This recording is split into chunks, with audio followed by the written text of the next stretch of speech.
Time's up, game over. I see right through your lies. Time's up, game over. They'll know what's real inside. Time's up, game over. Your empire's gonna fall. Welcome mga Katoon Fam! Recap muna tayo sa previous chapter. Sa nakaraang kabanata, nakita natin kung paano talunin ng ating bida na si Zichen ang bully na si Gongcheng. Sa labang iyon, na-confirm ng ating bida na katulad pa rin ng nakaraang buhay niya ang kanyang lightning assassin form at kayang-kaya niyang mag-switch dito kahit kailan niya gustuhin.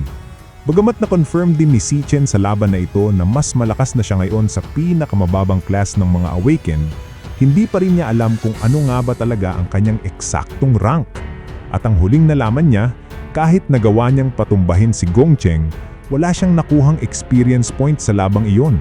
Dahil dito, nagpalabas ang ating bida ng lightning dagger at itinutok ito sa nakabulagtang si Gongcheng kasabay ng tanong sa kanyang sarili kung ang paraan ng pag-gain ng experience sa kasalukuyang buhay niya ay same pa rin ba sa nakaraan.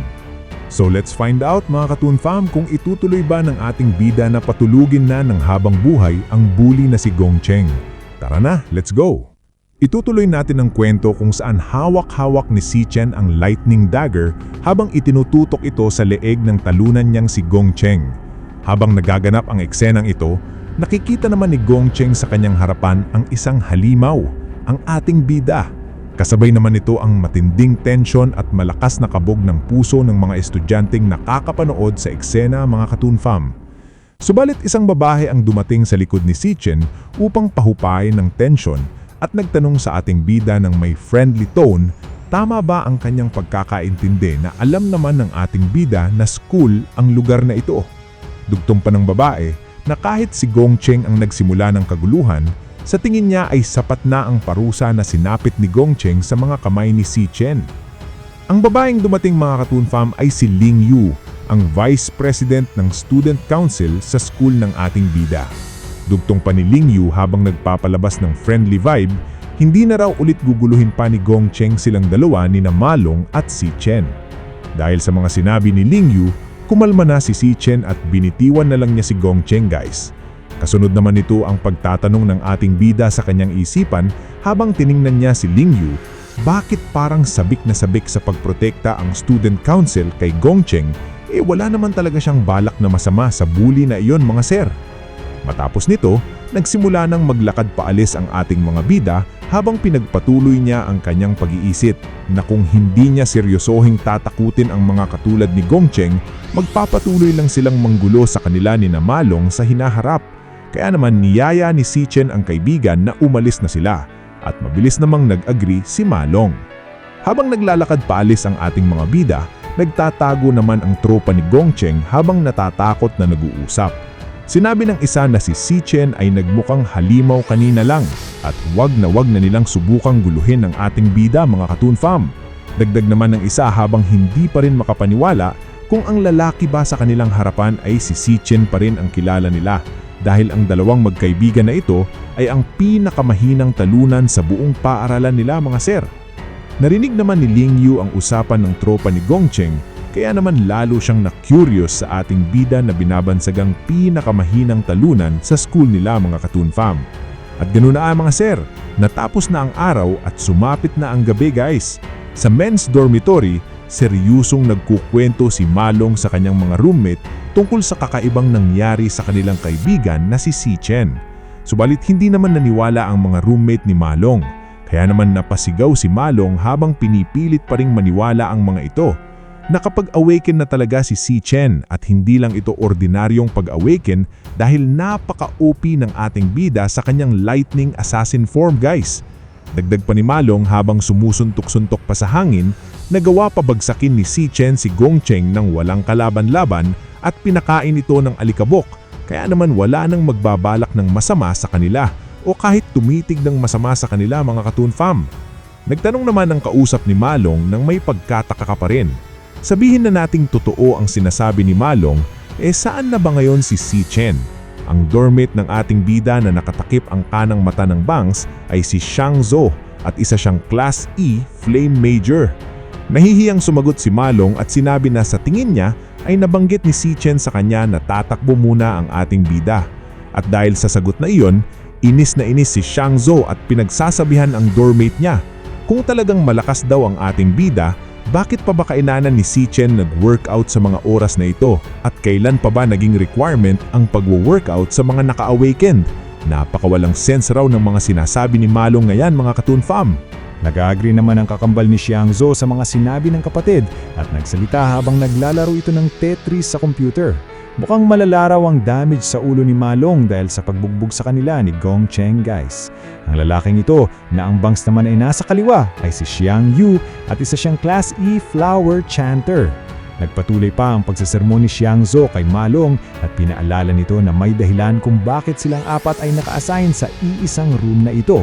Dahil silang apat ang nakakuha ng pinakamababang test score sa buong batch at iyon ang katotohanang dapat tanggapin ni Malong mga Katoon Fam. Dugtong pa ni Xiang Zhou ng may pagmamayabang habang nagfi-flex mang kanyang kapangyarihan, siya raw ay pang-apat mula sa pinakahuli, kaya ang ibig sabihin ay siya ang pinakaastig sa room nila mga sir. At bawat tao raw ay makakapag-awaken lang ng iisang class sa buong buhay niya at ang kapatid niya at si Malong ay support chanters lang naman. Kaya siya raw ang nag-iisang combat class sa room na ito bilang isang flame mage at yun daw ay isang malamig, matigas at hindi mababagong katotohanan. Dagdag ba ni Xiang Zhou habang nagfi-flex naman ang kanyang biceps, napaka-imposible raw na ang pinakamahinang talunan na si Si Chen ay makakapag-awaken ng isang lightning assassin. At kung siya naman ang tatanungin, nararamdaman raw niya na lumalaki ang lakas niya sa bawat araw na lumilipas. Kaya sa tingin niya ay may chance siya na makasali sa isa sa mga elite na club. Nagsalita naman si Xiang Yu na bukas na raw gaganapin ang kanilang final rank evaluation bago ang graduation exams at doon raw malalaman at magiging malinaw ang lahat sa kanila mga Katoon Fam. Switch of scene muna tayo mga sir. Sa training room para sa mga E-rank, may grupong nagbabantay sa isang portal at makalipas ang ilang sandali, lumabas sa portal na ito ang kapatid ni Gong Cheng, kasunod naman si Ling Yu.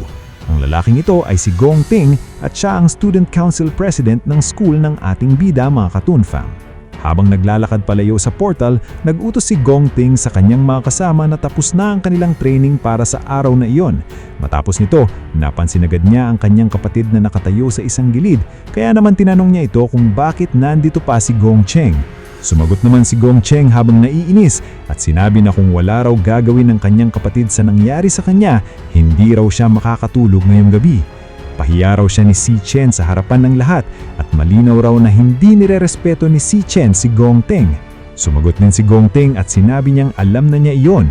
Kasunod nito ang pagsasabi niya ng may conviction na siya na ang bahala mga Katoon Fam.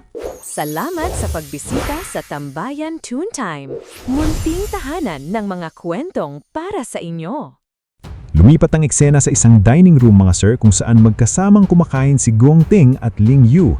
Nagtanong si Ling Yu kung ano ba ang plano ni Gong Ting para maayos ang gusot ng kanyang kapatid. Sumagot si Gong Ting na simple lang naman daw. Ipapaalam niya sa lahat na simpleng natalo lang si Gong Cheng at iyon ang katotohanan. Dugtong pa ni Gong Ting na curious siya sa nangyari. Kung totoo ba talaga na malakas si Si Chen tulad ng sinasabi ng kanyang kapatid. Sumagot naman si Ling Yu na alam naman ni Gong Ting ang mga rank at abilities ng lahat ng estudyante sa school na ito. Kulang pa sa 10 D-rank students sa buong akademya at na-recruit na ni Gong Ting ang mga ito sa kanyang club.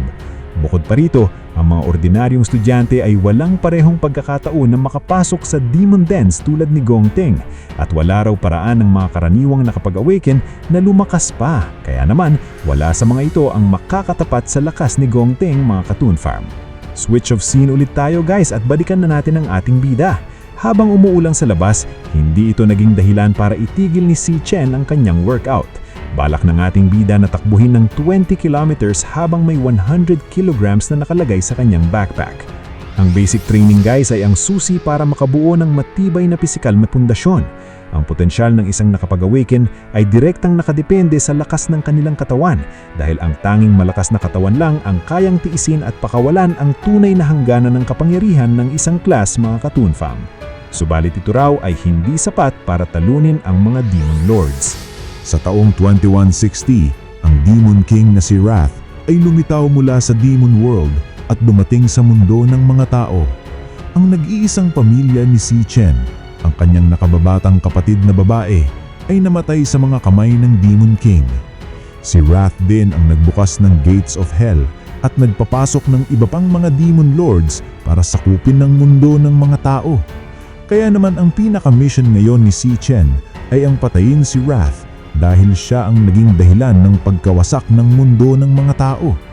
3 taon na lang ang natitira bago lumitaw si Wrath. At hindi lang yon ang problema guys, dahil habang lumulipas ang oras ay lalo pa itong lumalakas at ramdam iyon ni Si Chen.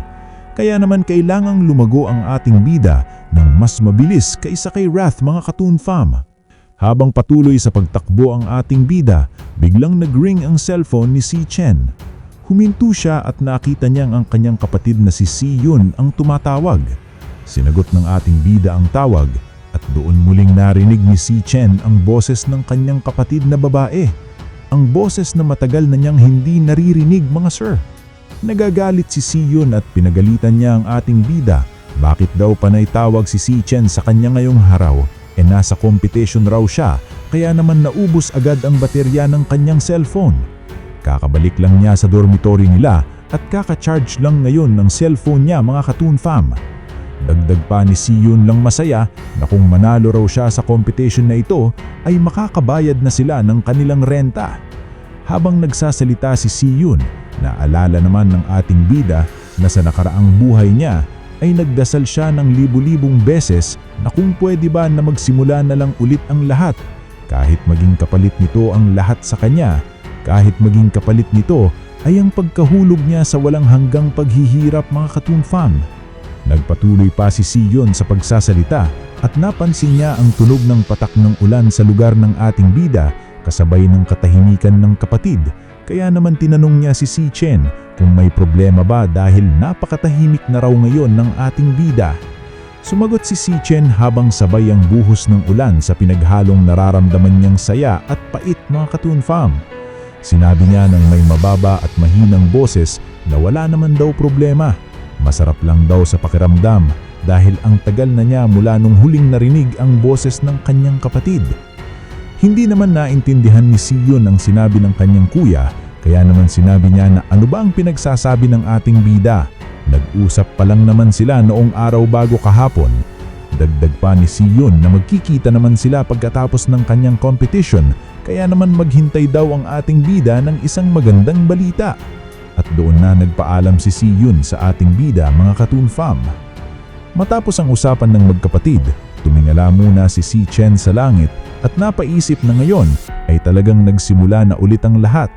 Kasunod nito ang pagpapatuloy niya sa pagtakbo at matatag niyang sinabi sa sarili na 3 laps pa ang kailangan niyang takbuhin at kailangan niyang lumago ng kasing bilis ng kaya ng isang tao para maprotektahan niya ang lahat ng mahal niya sa buhay mga Katoon Fam.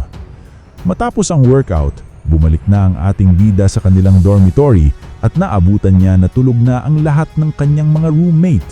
Bago matulog, naligo muna ang ating bida at dito nagsimula na naman sa pag-iisip si Si Chen mga Katoon Fam. Ayon sa ating bida, nagsisimula na siyang ma-adjust sa kanyang kasalukuyang katawan. Ang kanyang physical stats ay mababa pa rin, pero ang katawan niya ngayon ay mas bata naman, kaya madaling mapunan lang ang kakulangan na ito. Dagdag pa ng ating bida habang tapos na sa pagligo at ready na para matulog. Ngayon ay kailangan niyang harapin ang pinaka-urgent na problema mga sir. Kung gusto niyang mag-level up, kailangan niyang pumasok sa isang demon dungeon. Subalit kontrolado ng mga guilds ang lahat ng dungeon at maliban na lang kung isa siya sa mga elite, halos wala siyang pagkakataon na lumakas. Paano na lang siya makakahanap ng anumang halimaw mga sir? Dugtong pa ni Si Chen habang pinipikit na ang mga mata dahil sa pag-aantok. May isa pang bagay na gumugulo sa kanya. Ang nakikita niya sa kanyang system screen na nakalagay na Glutton's Power, hindi pa rin niya ito naiintindihan. At ganun nga mga Katoon Fam, tuluyan nang nakatulog ang ating bida. Subalit kasunod ng pagbalot ng kadiliman sa ating natutulog na bida, lumitaw ang kanyang system screen at nagsimulang itong mag-load mga Katoon Fam. At nang natapos ang pag-load, lumitaw sa system screen ni Si Chen ang mensaheng ito, ang Glutton System ay nagsisimula na guys. Kasunod nito ang unti-unting pagbagsak ni Si Chen mula sa kawalanan. Nagkamalay agad ang ating bida at nagulat habang nahuhulog siya. Mabilis naman siyang nakapag-react at nagawang paikutin ng sarili para makaland ng ligtas mga Katoon Fam. Matapos nito, bumungad sa ating bida isang lugar na ngayon niya palang nakikita sa buong buhay niya mga sir. Isang parang panibagong mundo ito na nagpagulat at nagpataka sa kanya. Nakatayo siyang mag-isa sa tubig na animoy dugo at sa harapan niya ay isang napakataas na tower guys. Kaya naman isang malaking katanungan ang tumatak sa kanyang isipan. Nasaan ako? Hindi ba natutulog lang ako? Sa susunod, nakatayo si Chen sa isang lugar na hindi niya kilala. Mag-isa, napalilibutan ng tubig na parang dugo at sa harapan niya ay isang napakataas na tower. Natutulog pa lang siya pero ang lahat ng ito ay parang totoo. Ang glutton system ay nagsimula na pero hindi pa alam ng ating bida kung ano talaga ang ibig sabihin nito. At habang nakatayo siya doon ng mag-isa, isang tanong ang tahimik na bumabagabag sa kanya. Sa mundong ito, mag-isa ba talaga siyang babalik o may ibang creatures ang naninirahan sa lugar na ito? Abangan ang Chapter 4 mga Katoon Fam!